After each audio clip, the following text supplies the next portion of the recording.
하나님의 말씀은 이사야 11장 10절에서 12절입니다.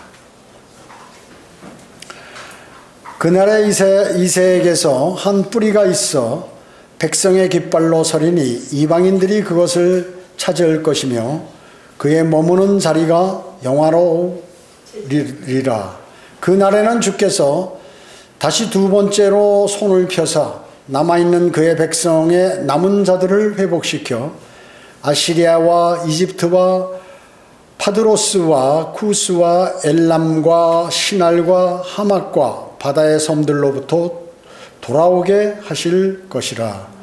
그가 민족들을 위하여 한 깃발을 세우시고 이스라엘의 내쫓긴 자들을 모으시며 땅의 네 모퉁이로부터 유다에 흩어진 자들을 함께 모으시리라. 이렇게 말씀하셨습니다.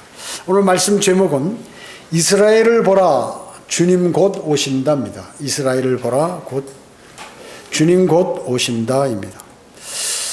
이스라엘을 현재 대하는 사람은 여러 가지 정치 성향이나 여러 가지로 인하여 잘못 생각하거나 서로 다른 생각을 가질 수 있습니다. 그러나 저희는 그리스도인으로서 성경에 하나님께서 요구하시는 그 내용대로 우리는 믿고 그리고 그렇게 그 길을 가야 하는 것이죠. 성경의 예언이 진리죠.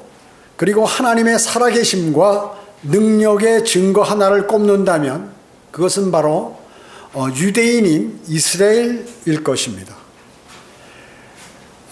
성경의 고대 예언에 이미 1948년 즉 48년에 현재 이스라엘의 건국이라는 그러한 실제적인 그러한 사건이 사실로 돼서 정치, 경제, 역사가 모두 복잡하게 얽혀져 있는 그러한 상황으로 지금 계속해서 전개되고 있는 것이죠. 하나님께서는 어떤 분입니까? 세계 역사를 주관하시죠. 그리고 모든 제국의 흥망성쇠를 가늠하시는 분이시기 때문에 지난 6천년 인류 역사 동안에 지속되어 오는 수많은 국가와 민족들이 세워지고 쓰러지고 했지만 지난 4천년 이상 자신들의 율법과 그리고 전통, 관습을 잘 지켜온 민족이 있습니다. 그 민족이 바로 유대인들인 것입니다. 이들은 하나님의 섭리와 인도하심에 따라 1948년 영국의 신탁 통치가 종료됨과 동시에 이스라엘이라는 국가로 세워졌던 것입니다. 이스라엘의 국토의 크기는 우리나라보다도 상당히 작죠. 전라남북도를 합한 그러한 크기밖에 되지 않는 그러한 작은 나라입니다. 인구도 역시 적습니다. 지금 서울의 인구가 약 930만인데 지금 이스라엘의 인구가 약 950만이라는 거죠. 거의 서울 인구 비슷한 그러한 나라입니다. 그렇지만 유럽과 아시아, 아프리카 세 대륙의 길목에 이스라엘이 딱 자리 잡고 있죠. 이 땅에서 지난 수천 년간에 계속해서 대륙 간 또 민족 간의 분쟁과 전쟁 또 영토가 수차례로 변하면서 서로 간에 탈취하는 지역이 되었던 것입니다. 사람들이 그래서 이것을 일명 뭐라고 합니까? 중동의 화약고라고 부르고 있죠. 남쪽과 동쪽이 사막이고 게다가 국토의 대부분이 광야와 거친 땅으로 되어 있습니다. 그럼에도 불구하고 세 대륙을 연결하는 무역의 그러한 요충지요. 종교와 문화적인 영향력에 있어서 중심지뿐만 아니라 나라들이 자신의 세력을 넓힐 때 자연스럽게 이 지역을 탐내고 점령하고 했던 것입니다. 지금까지 이곳에서 일어나고 있는 이러한 모든 일들은 늘 세계 뉴스의 관심거리가 되었던 것이에요. 지금도 마찬가지입니다. 오늘도. 세계의 역사는 어떻습니까? 하나님의 백성인 이스라엘을 중심으로 해서 하나님께서 세계의 역사가 이루어지고 있습니다. 대한민국의 역사는 어떻습니까? 성경대로 믿는 사람들을 중심으로 이루어지고 있다는 사실을 여러분 기억하셔야 합니다. 첫째로 그러면 역사적인 사실과 이스라엘의 현재 상황은 어떠한가? 이스라엘 건국의 결정적인 발판이 되었던 것이 벨푸아 선언과 유엔의 분할안입니다. 이것은 성경적 예언이 현대의 실체로 변모하는 그러한 과정의 핵심적인 그러한 종이문서로 기록이 되어 있어요.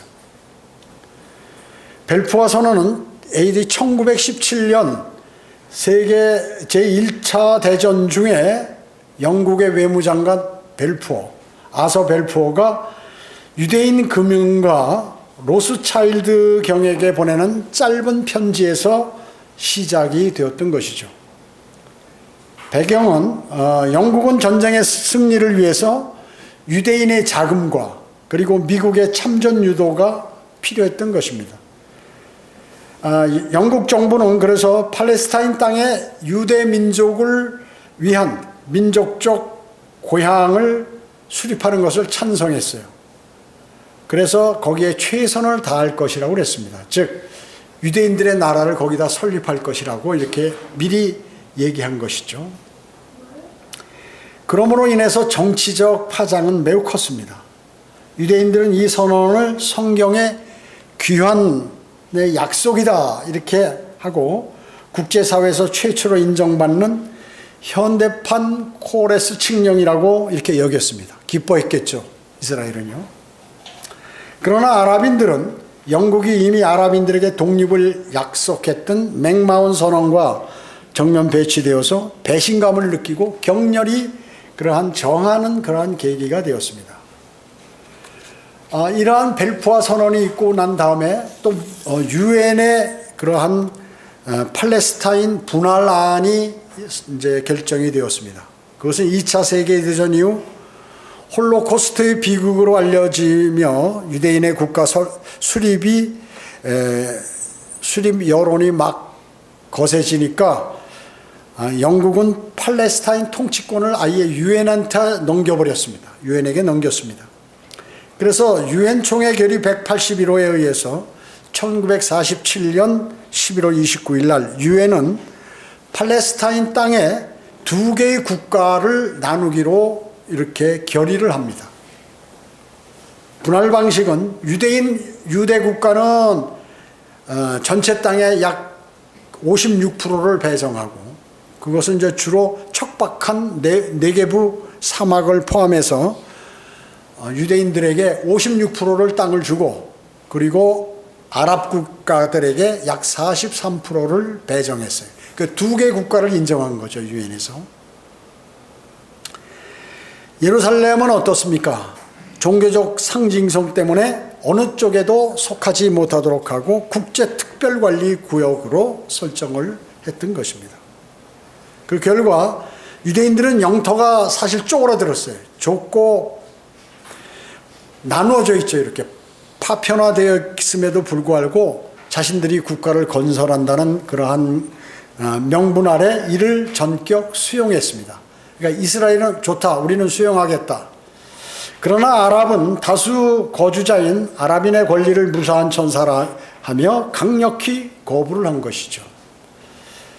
이는 결국 1948년 이스라엘 독립과 동시에 제1차 중동 전쟁으로 이어지는 도화선이 되어버렸습니다. 그래서 역사적으로 한 날에 두 나라가 다 태어났는데 이제 바로 전쟁이 일어나게 되었다는 것이죠. 벨푸아 선언은 국가 수립의 약속이었다면 유엔의 분할은 그 약속을 국제법적 실체로 만든 그러한 설계도였던 것입니다.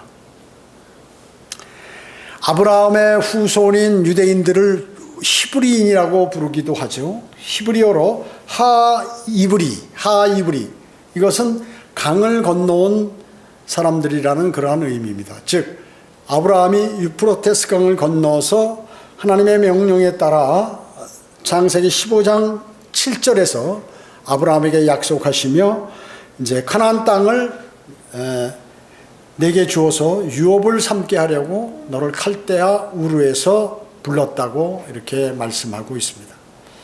하나님께서는 그의 자손들이 하늘의 별들처럼 많아지고 그 땅은 이집트 땅으로부터 저기 북쪽의 유프라테스 강까지 모두를 차지할 것이라고 약속하셨습니다. 그러나 지금 이스라엘은 그 땅을 차지하지 못했습니다.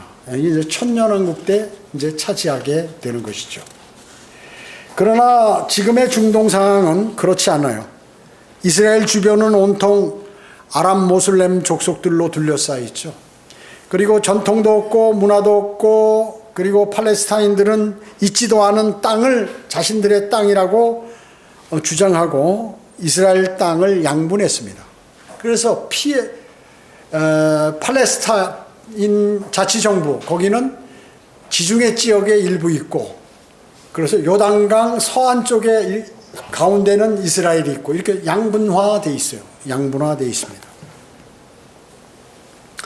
그들은 지금 완전한 독립을 인정해달라고 사회에 호소하고 있는 것입니다. 이러한 상황을 성경대로 믿는 그리스도인들은 어떻게 봐야 하겠습니까? 유대인은 아직 자신이 선민이라면서 목이 곧은 그러한 백성같이 주 예수 그리스도를 거부하고 있습니다. 유대인들은 아직까지. 이 땅에는 오직 성경대로 믿는 그리스도인만이 이스라엘의 진정한 회복을 고대하고 있으며, 그것은 주님께서 오실 때만이 실현될 것이라고 알고 있는 것입니다. 또 믿고 있는 것이에요. 금년 2월 현재 이스라엘은 가자 지구와 레바논 접경 지역의 불완전한 휴전과 국지적 교전이 공존하는 매우 복잡한 그러한 국면에 처해 있습니다. 이 세 지역에서 지금 문제가 되고 있는데, 첫째는 가자 지구예요. 그것은 이제 가자 지역은 남부 전선이라고 얘기하는데요. 남쪽에 2025년 초 공식적인 휴전 합의가 있었어요. 그렇지만 여전히 긴장이 있고 전투가 벌어지고 있습니다.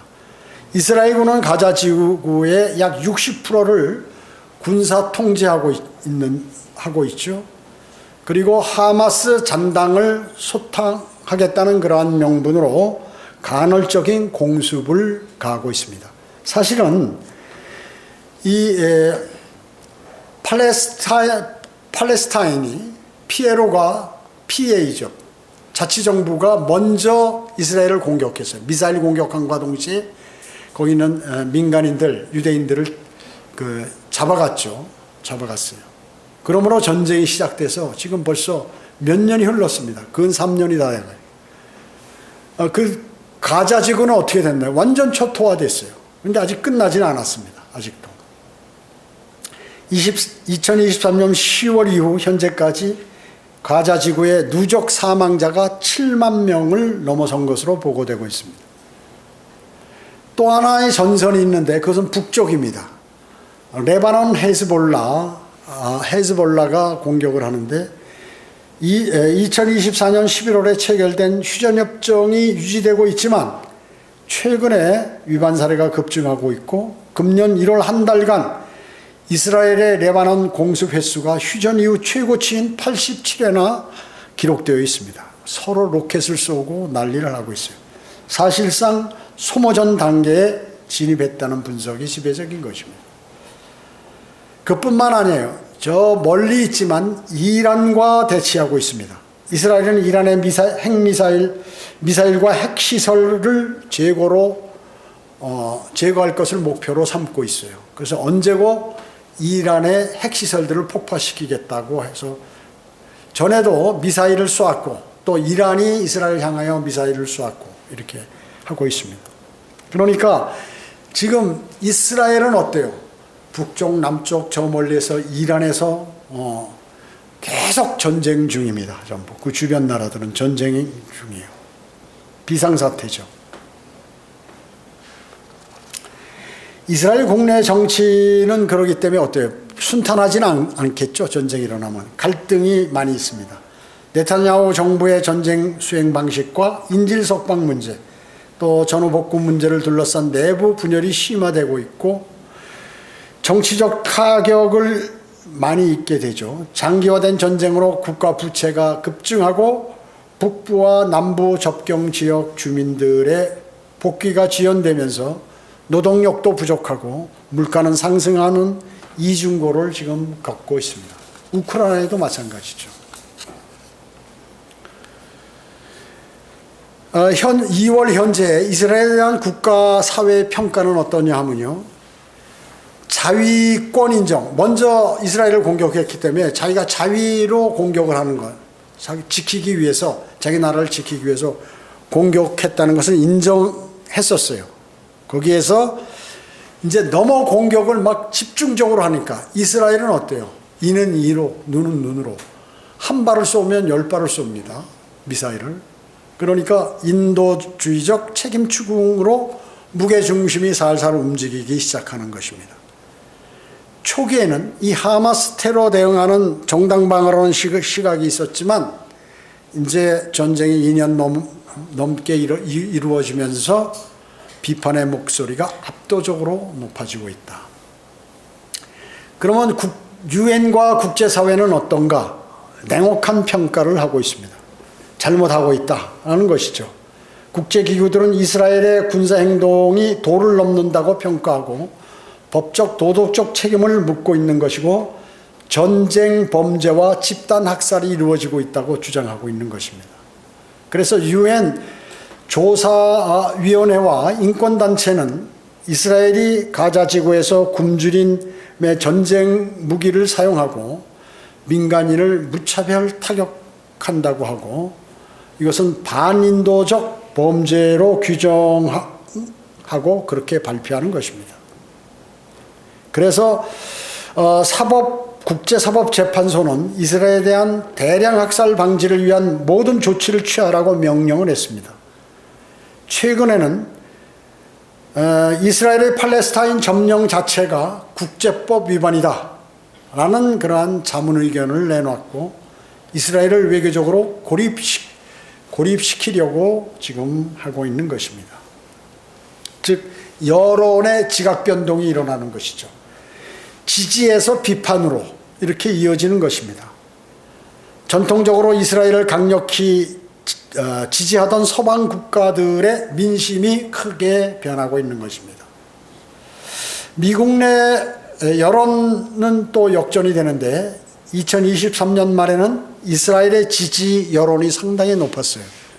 그런데 2025년 말 조사에 따르면 미국민의 60%가 이스라엘의 군사행동을 반대하는 것으로 나타났습니다. 특히 젊은 층과 민주당 지지층을 중심으로 이스라엘 정부를 비호의적으로 보는 그러한 시각이 점점 커가고 있는 것이죠. 그러면 유럽과 제3세계는 어떤가? 유럽 국가들은 이스라엘의 정착점 확장과 인도주의적 차단을 강도 높게 비판하고 제3세계 국가들은 이스라엘을 향해서 아주 강한 외교적 제재를 요구하고 있습니다. 그러나 이스라엘 측은 그러면 어떻게 반박을 하느냐? 우리는 할 일을 하는 것이다. 적들이 먼저 공격을 하고 우리가 위협을 당하기 때문에 생존권 차원에서 하는 것이다. 라고 자신들의 정당성을 주장하고 있습니다. 이스라엘은 하마스, 가자 지역의 하마스, 또 레바논의 헤즈볼라, 가 민간의 구호물자를 무기 반입에 이용한다는 구호물자를 보내는데 거기에 무기를 숨겨서 이렇게 오히려 이 단체들을 지원하고 있다 이렇게 제시하면서 잔적을 소탕해야 된다고 계속적으로 주장하고 있는 것이죠. 이스라엘 국내 여론은 안보를 위해 강경 대응이 필요하다는 여론이 여전히 존재하지만 네타냐후 정부의 실책과 경제 위기로 인해서 정부를 향한 내부 비판도 계속 일어나고 있는 것입니다. 그렇기 때문에 지금 세상이 상황이 어떻게 돌변할지를 예측하기 어려워요. 국제사회 평가와 주요 변수는 유엔은 국제법 위반 및 인도주의적 위기가 초래되고 있다 하면서 비판을 합니다.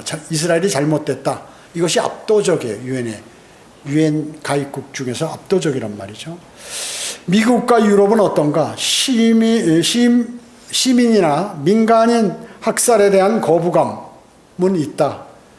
그리고 전쟁 필요도 잘못됐다 하는 것이 우세한 정도예요.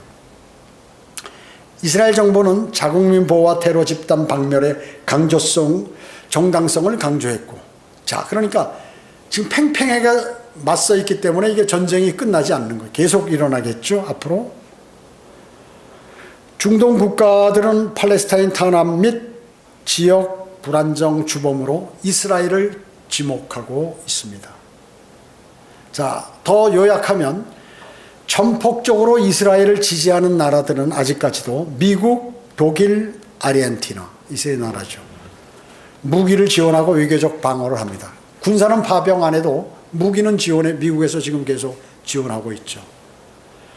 비판적 지지는 하는데 비판을 하면서 사람을 막 죽이지 마라 뭐 이런. 영국, 프랑스, 우리나라, 한국, 이것은 인도주의적 휴전을 촉구하고 두 국가를 해법을 지지합니다. 그리고 강력 반대하는 나라는 스페인, 브라질, 투르키에 외교를 단절하고 무역 중단, 팔레스타인 국가를 인정한다라고요. 최대 적대와 그 국제사법재판소 제소하는 그 나라들, 최고의 적대국은 이란, 아프리카의 남아공, 알제리 이 세 나라가 이렇게 지금 갈려 있어요.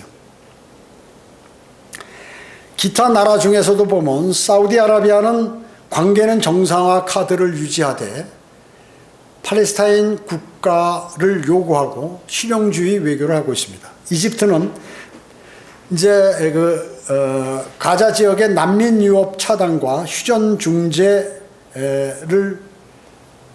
원하고 있고, 중국은 이스라엘을 비판하고 팔레스타인 국가 승인을 주도하고 미국을 견제합니다. 러시아는 조금 더 적극적이죠.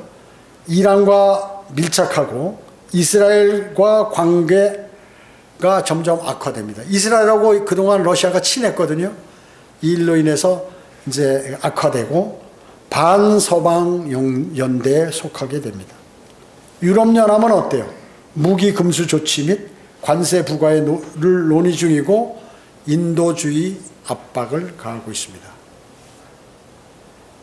그래서 앞으로 안보 전망은 헤즈볼라와의 전면전 재발이 가장 우려된다. 즉 북쪽에 레바논 지역에 헤즈볼라하고 가장 큰 전쟁이 일어날 것으로 추측이 되고, 2006년 말 유엔 평화유지군이 레바논에서 철수하기 때문에 더 강력한 거기서 전투와 전쟁이 일어날 수가 있다. 정치적인 전망은 과자지구 전후 통치 주체를 놓고 미국 등 국제사회와 이스라엘 간의 의견 차이가 좁혀지지 않아서 팔레스타인 자치정부 PA라고 그러죠. 역할론이 계속 논의될 것이다. 또 이란의 내부 정세가 불안하죠. 이 이란이 그냥 가만히 있는 게 아니라 이 이스라엘을 공격하는 하마스와 헤즈볼라, 또 후티는 어디에 있냐면 그 아라비아 반도 남쪽 예멘에 있거든요. 거기서 그 지중해를 통과하는 그 배들을 이스라엘을 지원하는 배들을 공격하고 이렇게 한단 말이죠. 그러니까 이란이 은근히 이러한 이 하마스와 헤즈볼라, 후티에게 무기를 대주고 그리고 그들을 응원하고 그렇게 하고 있다는 것이죠. 그러니까 이스라엘이 이란을 공격하려고 지금 하고 있는 것입니다. 그런 상황이에요. 자, 이런 것이 지금 현재 제가 말씀드린 것이 현재 이스라엘 주변에 일어나고 있는 상황입니다. 이것이 왜 세상 일이라기보다 이스라엘은 주님의 재림과 관계 있는 나라고 또 중요한 나라이기 때문에 제가 이 복잡한 거지만 말씀을 드렸습니다. 두 번째, 팔레스타인 지역의 땅은 이스라엘의 소유입니다. 팔레스타인 자치정부 땅이 아니라 이스라엘 소유예요. 근거가 법적으로 아예 성경의 법전 역사책에 다 기록이 되어 있다 그 얘기죠. 온 우주의 창조주가 누구시죠? 하나님이십니다. 주인이 하나님이세요. 이스라엘 백성에게 영원히 주신 땅이 바로 그 땅이에요. 그래서 땅의 주인이 성경에 등기를 딱 하셨어요. 그리고 허락하신 것입니다. 하나님의 말씀은 변치 않으십니다. 하나님이 허락하시면 아무도 손댈 수가 없어요. 팔레스타인 지역은 그렇기 때문에 원래부터 과거에 이스라엘 땅이었습니다. 허락하신 땅을 넘보는 사람들이나 국가는 반드시 진멸당합니다. 왜? 하나님께서는 온 우주를 관장하고 계시고 역사의 주관자이시기 때문에 그렇습니다. 자, 거기 어디 나와 있냐면 창세기 15장 18절에서 21절에 보면 그날에 주께서 아브라함에게 언약을 세워 말씀하시기를 내가 이 땅을 이집트 강에서부터 큰 강 유프라테스까지 내 씨에게 주었으니 케닌들과 크니스인들과 감몬인들과 히딘들과 프리스인들과 르파인들과 아모리인들과 카나안인들과 그리고 기르가스인들과 여부스인들이 땅이니라 하시니라 이렇게 말씀하셨어요. 이처럼 하나님께서 아브라함하고 언약을 딱 맺으셨어요. 이것은 영원한 언약이라고 합니다.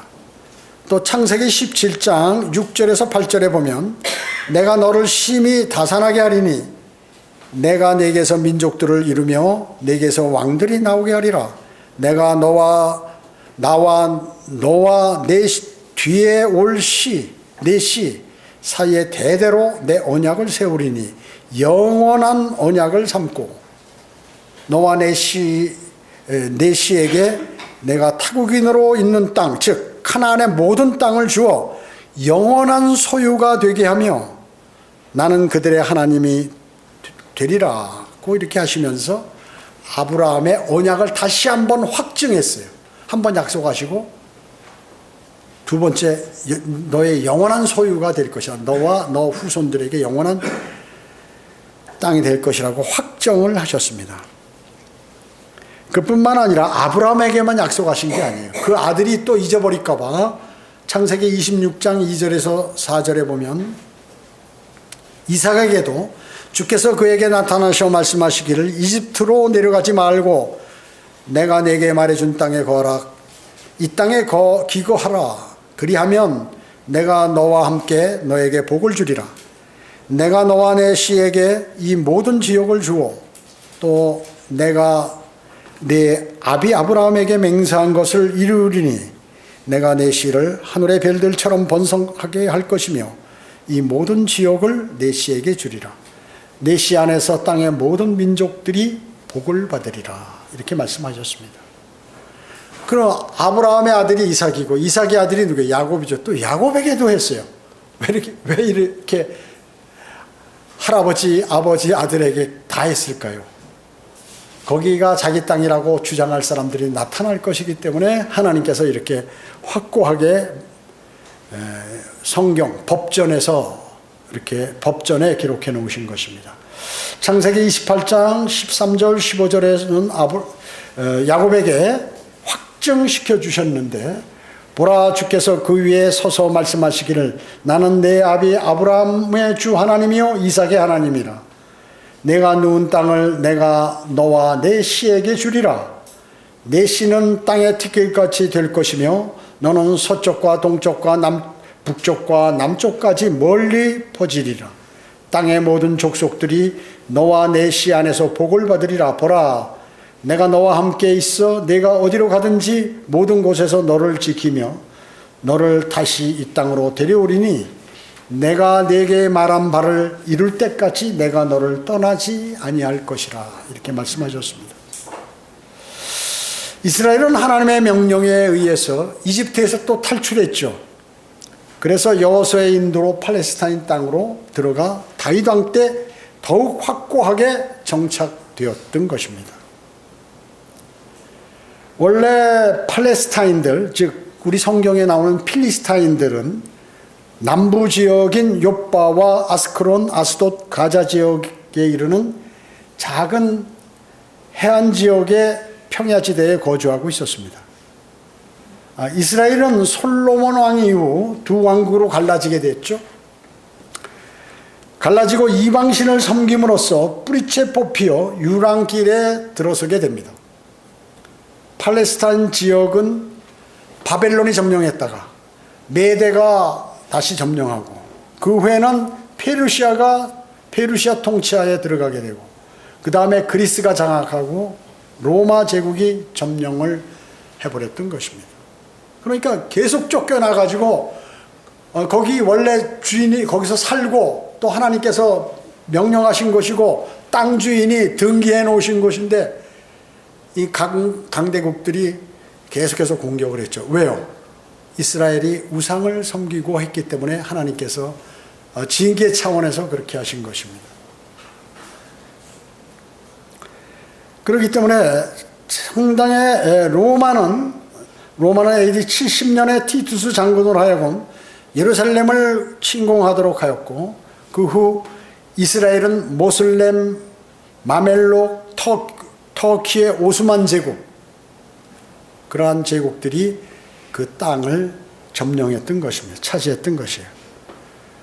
그러한 여러 차례의 침략과 고난을 겪으면서 유대인들은 팔레스타인 땅에 남지 못하고 전 세계적으로 흩어져 버렸던 것입니다. 팔레스타인들은 유대인들이 흩어진 틈을 타서 그 땅에 계속 거주할 수 있었고 지금까지도 그것이 자기들의 거주지라고 하며 또 그것을 근거로 권리로 내세우고 있는 것입니다. 이스라엘이 잠깐 쫓겨난 사이에 거길 차지한 것이죠. 유럽에 흩어져 있던 유대인들은 많은 학대를 받았습니다. 그래서 독립국가를 건설하자는 운동이 시작되었는데 이것이 바로 19세기 후반부터 일어난 시오니즘이라는 것입니다. 유대인들은 20세기 초반 대규모 이주가 본격화되고 1933년까지 팔레스타인에 약 23만 8천여 명의 유대인들이 그 땅에 모여들었어요. 1917년 11월 1차 세계대전 중에 영국의 외무장관 발포가 필리스타인이 유대인의 민족적 고향을 건설할 것을 지지한다고 선언했죠. 그 후 영국은 제2차 세계대전 이후 힘을 잃어가지고 자연스럽게 분위기가 조성되어 1948년 5월 14일 이스라엘은 독립하게 되었습니다. 자, 독립이 됐으니까 얼마나 기쁘겠어요. 막 만세 부르고 있는데 그 다음날 전쟁이 일어났어요. 바로 1948년 5월 15일 날 제1차 중동전이 발발했습니다. 그리고 1956년 10월에 2차 중동전, 시나이 전쟁 일어났으나 이스라엘이 모두 승리했어요. 그래서 시나이 반도, 시내산에 있는 시나이 반도, 그게 이집트 땅인데 이스라엘이 다 점령해버렸죠.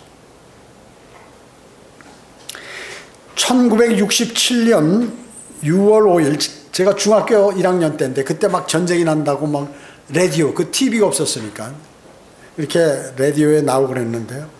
이스라엘은 시리아, 요르단, 시리아, 북쪽에는 시리아, 동측에는 요르단, 서측에는 지중해니까요. 남쪽에는 이집트, 이 세 나라가 연합군이 기습 공격을 해버렸어요. 그러니까 이스라엘은 독립해가지고 무기도 별로 없고 이 군사훈련도 잘 안 돼 있는데 하여튼 전쟁을 치렀죠.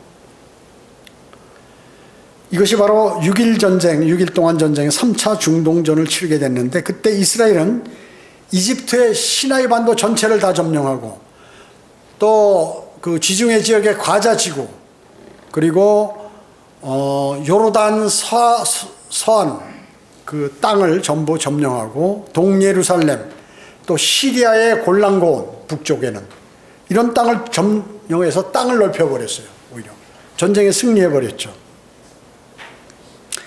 그뿐만 아니에요. 1973년 10월 6일에는 제4차 중동전 용키프로 전쟁된데 명절날, 유대인의 명절날 그냥 기습 공격을 한 거죠. 또 이집트와 시리아가 이스라엘의 선제 공격을 가했으나 또 패했어요. 신기하죠? 병력수도 많고 무기도 많고 한데요.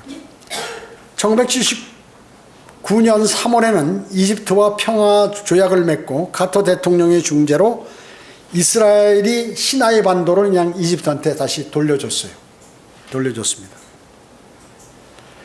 자, 예수 그리스도께서는 다시 오셔서 예루살렘의 다윗의 보좌에서 통치하시며 그분의 통치는 영원하다고 말씀하셨습니다. 이스라엘은 누구도 손을 대면 주님의 명령에 항거하는 자로서 반드시 징계만 있을 뿐이에요. 그것이 성경적이에요. 그리스도인은 인본주의적이지 않아요. 사람을 우선으로 세우지 않아요. 하나님이 첫째고 사람이 두 번째예요. 근데 세상은 어때요? 사람이 최고라고 그러죠. 인본주의. 그래서 르네상스 시대, 문명이 발달했던 시대에는 많은 인본주의가 확대돼서 지금 곳곳에서 이런 일들이 벌어지고 있는 것입니다. 팔레스타인은 하나님께서 이스라엘에게 주신 땅입니다. 자, 하나님께서 유대인들을 이 땅에 세우셨는데 목적이 있어요. 첫째는 유대인의 수가 적은데 적은 유대인들을 택해서 하나님만이 유일시라는 것을 깨닫게 하고 가르치기 위해서 유대인을 선택하신 것이에요. 하나님께서 선택하실 때 그 주변의 모든 나라들은 우상을 숭배하고 다신교, 자연을 숭배하고 이렇게 했습니다. 그래서 유대인들만 하나님을 한 분 하나님만을 섬겼던 것이에요. 두 번째는 유대인을 통해서 성경을 기록하고 보존하고 전하도록 유대인을 세우신 것이에요. 유대인의 성경 기록자는 전부 유대인들입니다. 셋째로 유대인은 세상을 구해낼 구주 메시아를 유대인을 통해서 이렇게 세웠고 예수 그리스도를 보내기 위해서 유대인들을 세웠다. 넷째로는 유대 민족을 통해서 도덕적인 타락으로부터 세상을 구하기 위해서 세우셨던 것입니다. 그들은 세상의 부패와 타락을 막는 소금과 같은 존재로 세워진 민족인 것입니다.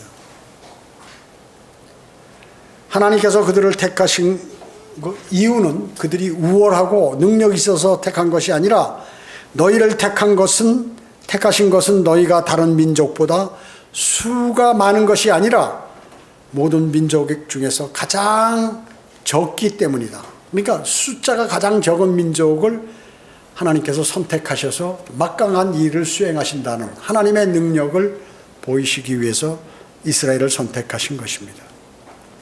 이와 같은 약속에도 불구하고 유대 민족은 끊임없이 침략당했고 당대 열강들의 지배 아래 놓였으며 늘 미움과 증오의 대상이요 표적이었던 것입니다. 세 번째, 여러분은 이스라엘 화평을 위해서 기도해야 합니다. 시편 122편 6절에 보면 예루살렘의 화평을 위하여 기도하라. 너를 사랑하는 자들은 번성하리로다. 예루살렘을 사랑하는 그러한 성도들은 번성한다 그 얘기죠.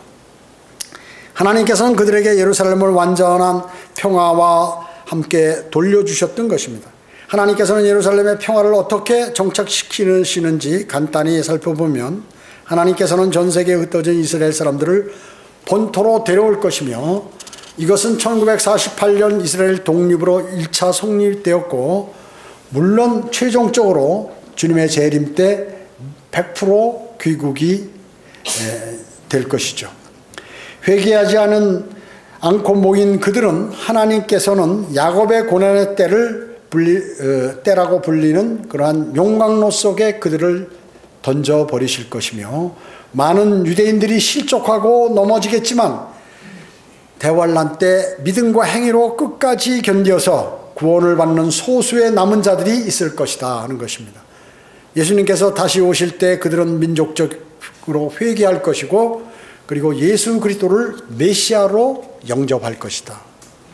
예수님께서 오실 때는 자비롭고 온유하셨던 나사렛 선지자로 오시는 것이 아니라 이제 만왕의 왕이요 만주로 원수들을 짓밟고 오신다 하는 것이죠.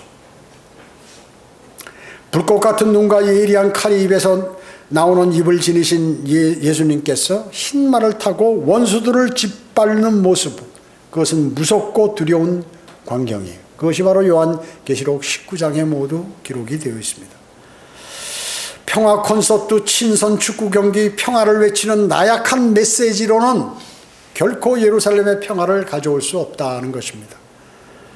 예수님께서는 동문을 통해 예루살렘으로 입성하실 때 그때야 비로소 변치 않는 영원한 평화가 이루어질 것입니다.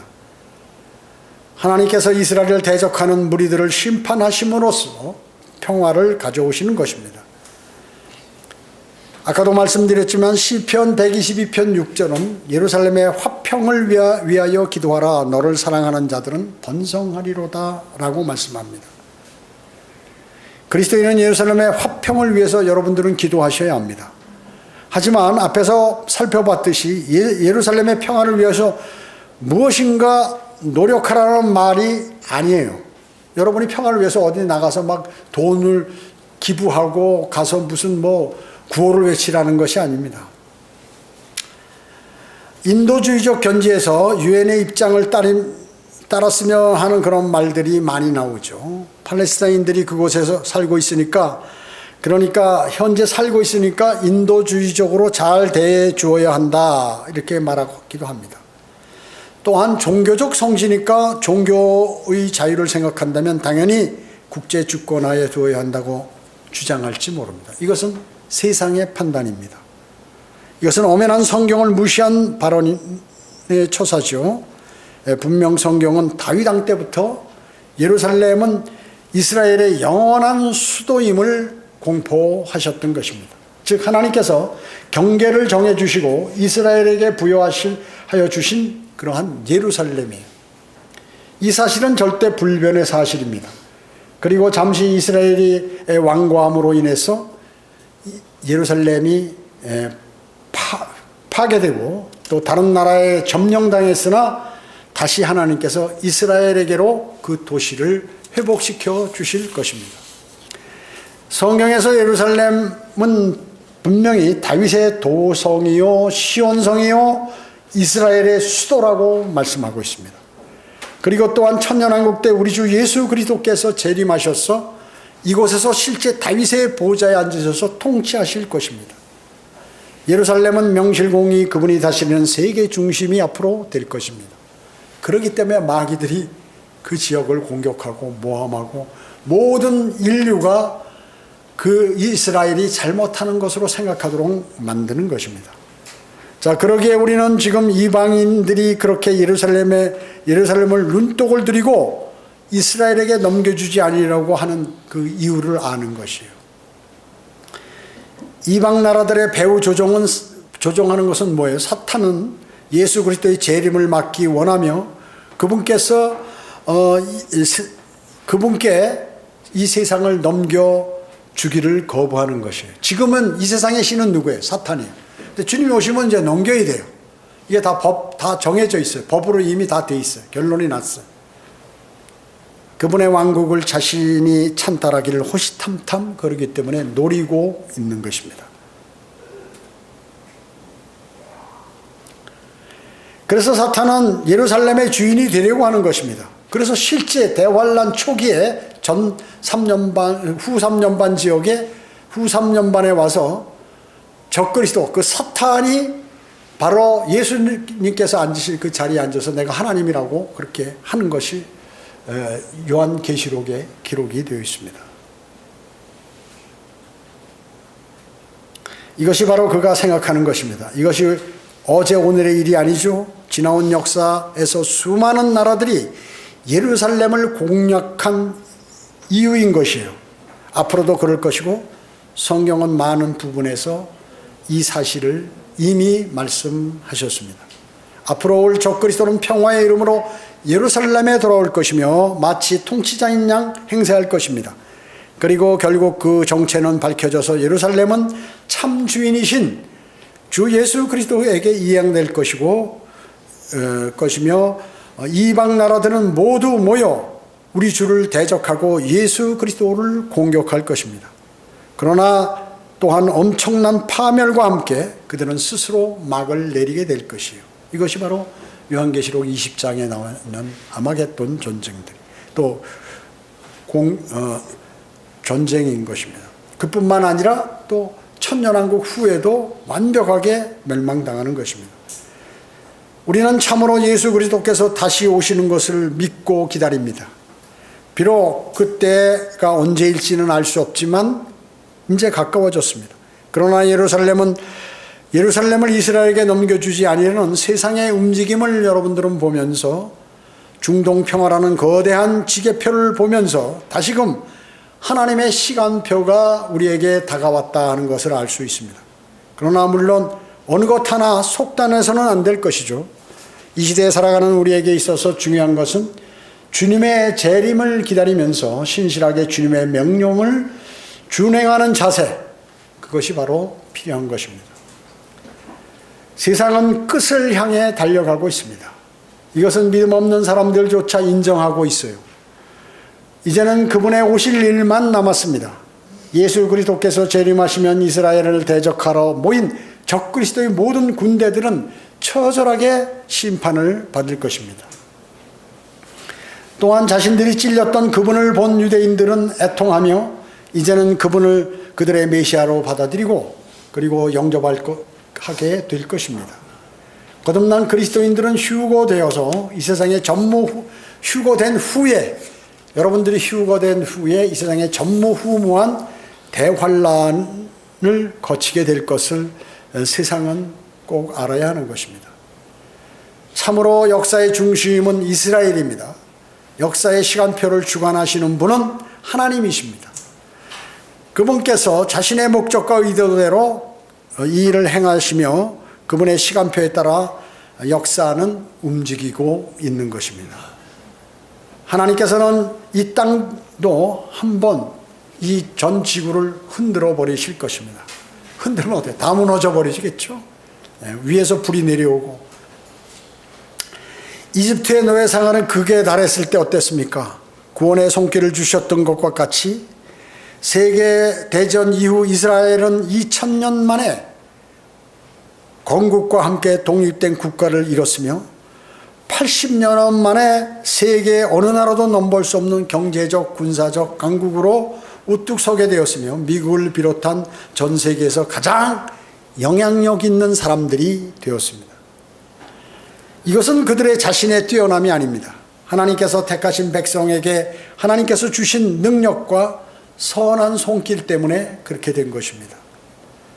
이스라엘은 신명기 7장에서 이방 민족들로부터 성별해야 할 것과 하나님의 계명과 규례들의 명령들을 지켜야 한다는 그러한 말씀을 모두 들었어요. 하나님의 말씀에 순종하면 그들에게 승리가 보장되는 것입니다. 그러나 과거에도 지금도 그들은 교만하여 그릇된 길로 지금 이스라엘은 가고 있는 것입니다.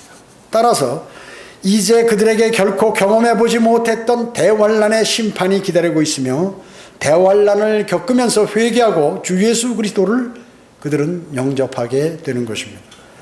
이런 과정에서 하나님께서 전 세계에 흩어져 있던 유대인들을 이스라엘 땅으로 되돌아오게 하실 것이며 그들이 돌아온 후 이 땅에는 그 땅에서 더 이상 쫓겨나거나 멸망하지 않고 주님께서 통치하시는 왕국의 백성으로 영원히 거하게 된다고 에레미야 30장에서는 말씀하고 계십니다.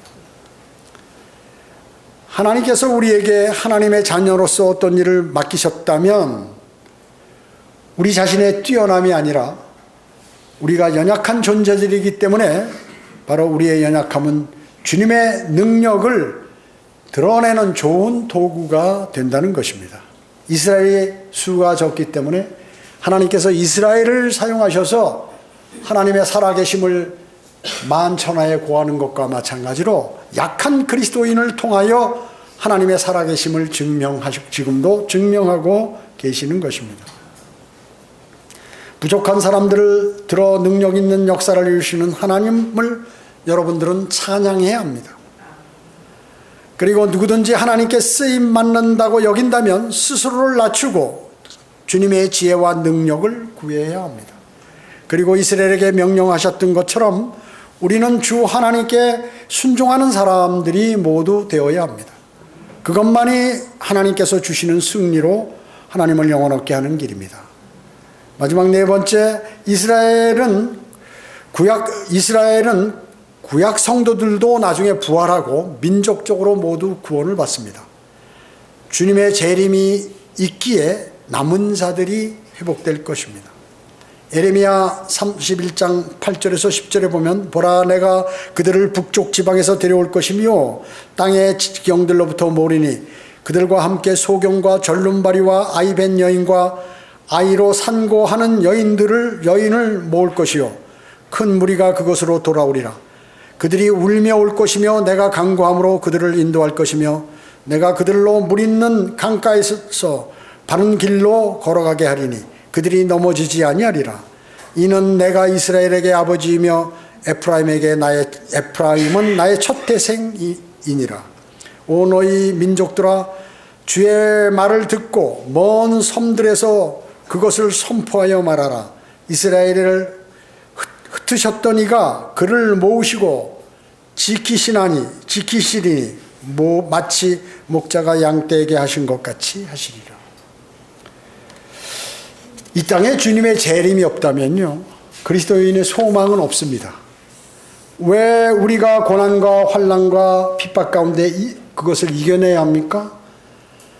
주님의 다시 오심이 없다면 우리는 이 세상에서 가장 비참한 사람일 것이라고 사도 바울은 말합니다. 만일 그리스도 안에서 우리가 바라는 것이 오직 이생뿐이라면 우리는 모든 사람 가운데 가장 비참한 사람이라는 것이죠.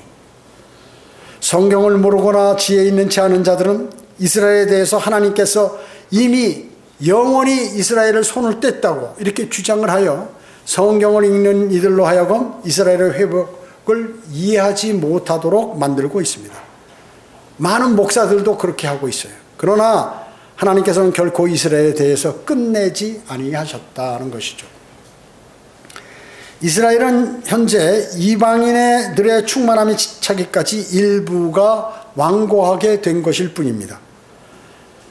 즉 이방인들의 충만한다는 것은 이방인들이 죄가 가득하면, 즉 바빌론의 느부갓네살부터 시작된 이방 왕국들의 시대가 끝날 때까지를 의미하는 것입니다. 이방인들의 때는 앞으로 언제 끝냐? 대환란 때 끝나게 되는 것입니다. 누가복음 21장에서는 예수 그리스도께서 이방인의 때가 끝나는 날까지 날이 가까워지면 이런 일이 있을 것이라고 말씀하셨어요.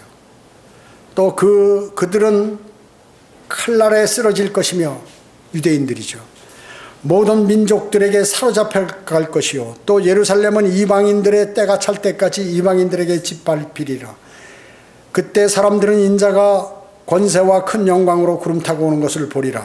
그러나 이런 일이 일어나기 시작하면 위를 보고 너희의 머리를 들라. 이는 너희의 구속이 가까웠음이라고 하시더라. 이렇게 말씀하고 있습니다.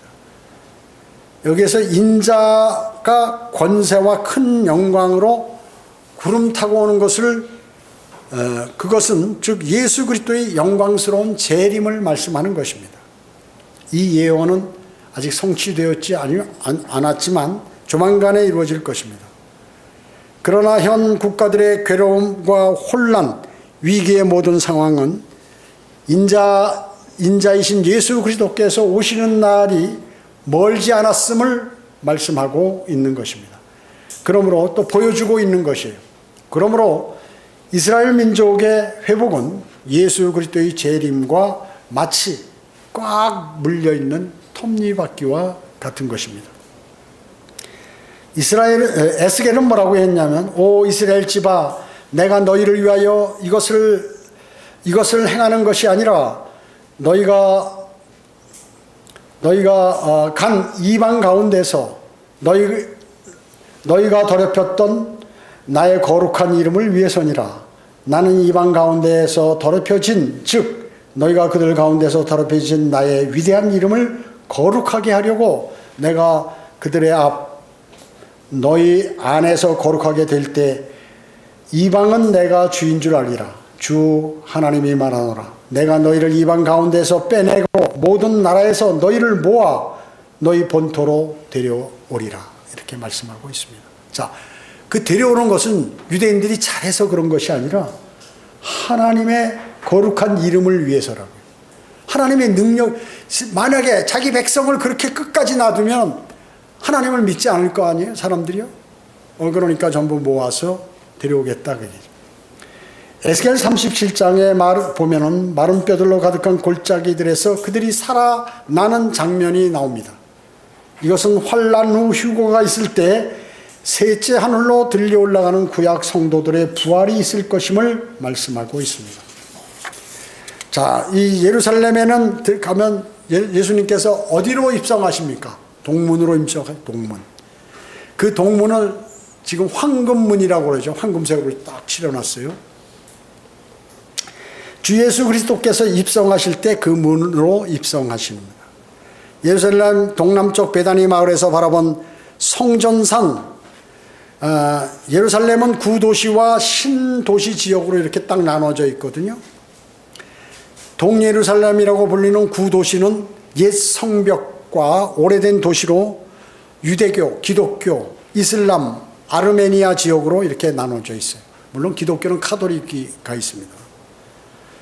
동예루살렘에는 성전산, 통곡의 벽, 바위 사원 등 고대 유적이 대부분이 있으며 1967년 6월 전쟁 이후 이스라엘이 요르단으로부터 다시 되찾은 것입니다. 예루살렘의 신도시 지역은 150년 전부터 생겨나서 구도시의 여러 배가 넘는 큰 신시가지로 발전하였습니다. 예루살렘 구도시는 성벽으로 둘러싸여 있으며 출입구 역할을 하는 문들이 있죠. 현재 볼 수 있는 성벽은 통곡의 벽이죠. 통곡의 벽. 오스만 투르크 제국 술레이만 대제가 과거에 성터를 복원하여 재건한 것입니다. 그는 예루살렘을 견고한 요새로 만들기 위하여 1537년부터 42년까지 5년에 걸쳐 성벽을 완성했습니다. 솔로몬 시대의 성전과 성벽은 바빌론에 의해서 다 무너졌죠. 바빌론에서 돌아온 유대인들이 또다시 성벽을 했지만 AD 70년 로마 티투스 장군에 의해서 다시 무너져 버렸습니다. 자, 이 황금문 역사의 특징은 뭐냐면 예루살렘 구시가지 동쪽 성벽에 위치해 있습니다. 이 황금문. 성전산하고 직접 연결된 그러한 유일한 문이 바로 이 동문, 황금문입니다. 가장 오래된 문이고 현재 성벽은 16세기 오스만 제국의 술레이만 대제가 축조했지만 황금의 문 기초는 훨씬 이전 비잔틴에까지 거슬러 올라갑니다. 이 문은 완전히 현재 벽돌로 막혀 있습니다. 1541년 술레이만 대제가 종교적 또 전략적 이유로 폐쇄한 후 지금까지 굳게 닫혀 있고 아무도 그 문을 통과하지 못합니다. 이 문은 유대교, 기독교, 이슬람 모두에게 매우 중요한 장소라고 서로 여깁니다. 유대교는 메시아의 통로라고 하기 때문에 이 문을 자비의 문이라고 합니다. 기독교도 역시 예수님께서 예루살렘 입성을 할 때 낙이 타고 가셨듯이 이제 재림하셔서 이곳으로 입성하신다고 해서 기쁨의 문이라고 부릅니다. 이슬람에서는 이 문을 영생의 문이라고 부릅니다. 마지막 심판날에 의로운 사람들이 이 문을 통해서 낙원으로 들어갈 것이라고 믿고 있습니다. 그런데 왜 현재 이 문은 막혀 있나요? 왜 막혔습니까? 역사학자들에 따르면 술레이만 대제가 유대교의 메시아가 이 문으로 들어온다는 예언을 듣고서 이를 저지하기 위해서 문을 벽돌로 막아버렸다고 합니다. 추가로 문 앞에는 이슬람 묘지들이, 그 문 앞에는 사람 묘지들로 가득해요. 왜냐하면 유대교 제사장들이 시신이 있으면 불결하다고 해서 그 땅을 밟지 않는다는 것이죠. 그것을 이용해서 메시아 입성을 원천 봉쇄하기 위해서 벽돌로 막고 거기다 시체들 저 무덤들을 거기다 이렇게 많이 만들어 놨다는 것입니다. 그래서 그 황건문은 두 개로 이렇게 아치형으로 두 개로 이렇게 돼 있어요. 하나는 북쪽 아치문은 회개의 문, 남쪽 아치문은 자비의 문이라고 합니다. 자, 이제 모두 마쳤는데 세상의 모든 환경은 성경상 주님께서 다시 오실 때의 환경으로 서서히 전환됩니다. 인류는 주님을 거부하고 그리고 자신들이 합세해서 죄악에 빠져 있고 주님께 도전하고 하는 일들이 지금 자행되고 있습니다. 이스라엘은 역사의 중심이죠. 역사의 주관자는 하나님이십니다. 그분이 시간표에 따라 역사는 움직이는 것입니다. 인간이 멋대로 해서 되는 것은 아니에요. 인간이 200살, 500살 영원히 산다고 과학이 발전돼서 한다고 그 멋대로 되는 게 아니에요. 인간의 교만한 성품들이 과학이라는 이름으로 자양되는 있는 주님의 말씀에 반영되는 일들이 현재 가득하고 빠르게 진행되고 있습니다. 여러분 요새 AI가 매일매일 바뀌고 있죠. 어마어마해요. 조금 있으면 이제 로봇가 여러분들을 막 두드려 팰 거예요. 그리고 도와줄 줄 알고 하는데 나중에 여러분들 보다 머리가 훨씬 더 좋아져서 심각한 문제가 발생할 수도 있어요. 이스라엘 중심으로 이루어지는 그러한 상황들은 화평의 도시인 예루살렘의 이름을 찾을 때가 이제 다가오고 있음을 우리에게 알리고 있는 것입니다. 우리는 어때요? 여러분 마음에 주 예수여 오시옵소서 이런 기도를 여러분들은 쭉 드려야 됩니다. 그런 자들에게 주님은 면류관을 하사하십니다. 기도하겠습니다. 전지전능하시고 자비로우신 아버지 하나님 감사드립니다.